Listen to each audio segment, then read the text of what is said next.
بسم اللہ الرحمن الرحیم۔ اللہ تعالیٰ قرآن کریم میں فرماتا ہے، اے ایمان والو، روزے جس طرح تم سے پہلے لوگوں پر فرض کیے گئے تھے تم پر بھی فرض کر دیے گئے ہیں تاکہ تم پرہیزگار بن جاؤ۔ رمضان کا مہینہ وہ ہے جس میں قرآن مجید نازل کیا گیا، جو لوگوں کے لیے سراسر ہدایت ہے، اور اس میں لوگوں کی صحیح رہنمائی کی باتیں ہیں اور غلط اور صحیح کو الگ الگ کر دینے والی صاف اور واضح باتیں موجود ہیں۔ سو تم میں سے جو کوئی اس مہینے میں موجود ہو وہ اس پورے مہینے کے روزے ضرور رکھے۔ حضرت سلمان فارسی رضی اللہ تعالیٰ عنہ سے روایت ہے کہ ماہ شعبان کی آخری تاریخ کو رسول اللہ صلی اللہ علیہ وسلم نے ہم کو ایک خطبہ دیا۔ اس میں آپ صلی اللہ علیہ وسلم نے فرمایا، اے لوگو، تم پر ایک عظمت اور برکت والا مہینہ سایہ افغن ہو رہا ہے۔ اس مبارک مہینے کی ایک رات شب قدر 1000 مہینوں سے بہتر ہے۔ اس مہینے کے روزے اللہ تعالیٰ نے فرض کیے ہیں اور اس کی راتوں میں بارگاہ خداوندی میں کھڑا ہونے یعنی نماز تراویح پڑھنے کو نفل عبادت مقرر کیا ہے، جس کا بہت بڑا ثواب رکھا ہے۔ جو شخص اس مہینے میں اللہ کی رضا اور اس کا قرب حاصل کرنے کے لیے کوئی غیر فرض عبادت اللہ کی رضا اور ثواب حاصل کرنے کے لیے افطار کرائے تو اس کے لیے گناہوں کی مغفرت اور آتش ذوقی سے آزادی کا ذریعہ ہوگا، اور اس کو روزہ دار کے برابر ثواب دیا جائے گا، بغیر اس کے کہ روزے دار کے ثواب میں کمی کی جائے۔ آپ صلی اللہ علیہ وسلم سے عرض کیا گیا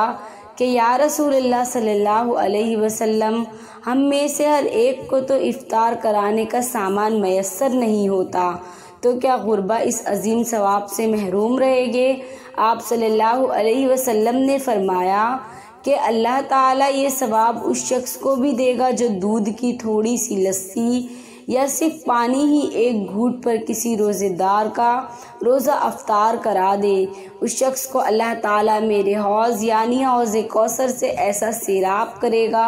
جس کے بعد اس کو کبھی پیاس ہی نہیں لگے گی تاکہ وہ جنت میں پہنچ جائے۔ اس کے بعد آپ صلی اللہ علیہ وسلم نے فرمایا، جو آدمی اس مہینے میں اپنے غلام و خادم کے کام میں تخفیف اور کمی کر دے گا،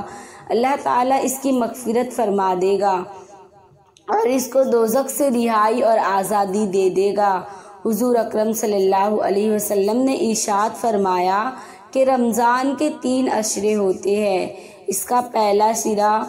رحمت کا ہے، درمیانی شرا نزول بخشش کا ہے اور آخری عشرہ تو عذاب سے خلاصی کی دستاویز ہے۔ حضرت ابو ہریرہ رضی اللہ تعالیٰ عنہ سے روایت ہے، انہوں نے فرمایا کہ حضور سید اولین و آخرین رسول برحق صلی اللہ علیہ وسلم نے ارشاد فرمایا، جس شخص نے رمضان کے روزے رکھے حالت ایمان میں اور کیفیت احتساب میں، اس کے لیے اس کے پہلے گناہ معاف کر دیے جائیں گے، اور جو شخص رمضان میں عبادات میں مصروف رہے گا حالت ایمان میں اور کیفیت احتساب کے ساتھ، اس کی پچھلی کوتاہیوں کو معاف کر دی جائے گی، اور جس شخص نے حالت ایمان اور کیفیت احتساب کے ساتھ شب قدر میں عبادت کی، اس کی گزری کوتاہیاں بخش دی جائے گی۔ روزہ ایک ایسی عبادت ہے کہ جس کے بارے میں سرکار دو عالم صلی اللہ علیہ وسلم کا ارشاد مبارک ہے کہ اللہ تعالیٰ فرماتا ہے، روزہ میرے لیے ہے اور اس کا اجر بھی میں خود ہی دیتا ہوں۔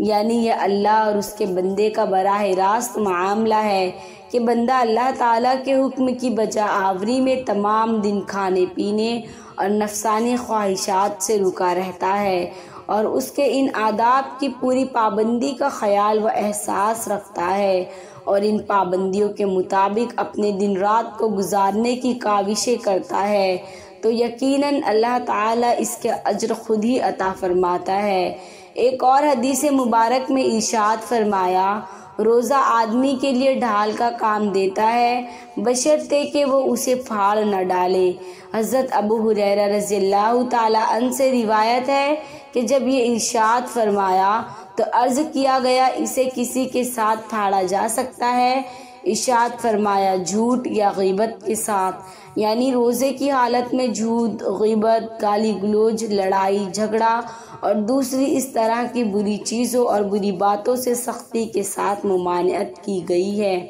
حدیث مبارک میں ہے کہ کسی نے روزے کی حالت میں بری بات کہنا اور اس پر عمل کرنا نہ چھوڑا تو اللہ اس کو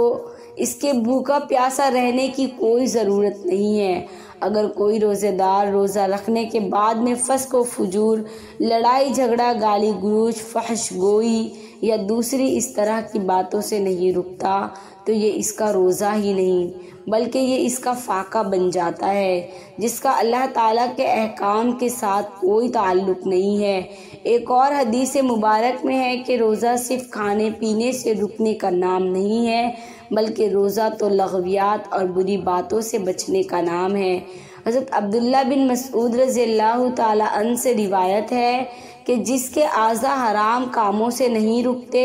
اس کو میری خاطر نہ کھانے اور نہ پینے کی کوئی ضرورت نہیں۔ جس طرح زبان کو فحش گوئی، غیبت اور جھوٹ سے بچانا ضروری ہے، اس طرح انسان کے دوسرے اعضاء آنکھ، کان، ناک، ہاتھ، پاؤں کو بھی برے افعال سے بچانا ضروری ہے۔ حضرت عبداللہ بن عباس رضی اللہ تعالیٰ عنہ کی بیان کردہ ایک حدیث مبارک کے الفاظ قدسی کچھ اس طرح ہے کہ جب رمضان کا مہینہ آتا تو رسول اللہ صلی اللہ علیہ وسلم قیدیوں کو چھوڑ دیتے اور ہر سائل کی مراد پوری کرتے۔ رمضان میں جہاں بہت سی برکات و انعامات ہے وہیں مسلمانوں کے دوسرے لوگوں کے ساتھ اچھے رویوں کی بھی تلقین فرمائی گئی ہے، اور نبی کریم صلی اللہ علیہ وسلم نے ایسے عمل مبارک سے بھی اس بات کی طرف توجہ دلائی ہے۔ گویا رمضان کا مہینہ رسول اللہ صلی اللہ علیہ وسلم اس مہینے میں باقی مہینوں کی نسبت بہت زیادہ جود و سخا اور کرم فرماتے۔ دین اسلام میں مسلمانوں کے لیے ہر موقع کے لیے آسانیاں رکھی گئی ہے، جیسے قرآن مجید میں ارشاد ہوا، ترجمہ: اللہ تعالیٰ تمہارے حق میں آسانی چاہتا ہے، وہ تمہارے حق میں تنگی ہرگز نہیں چاہتا۔ روزے میں کوئی مسافر ہو یا مریض ہو تو اس کے لیے بھی رخصت کی اس طرح سے اجازت ہے کہ وہ اس حالت میں رمضان کے روزوں کی قضا بعد کے دنوں میں ادا کرے۔ اگر کوئی شخص عمر کے اس حصے میں یا مرض کی اس حالت میں ہے کہ اس سے سال کے باقی ایام میں کسی بھی وقت روزہ رکھنا ممکن نہیں تو اس کے لیے فدیے کا حکم ہے۔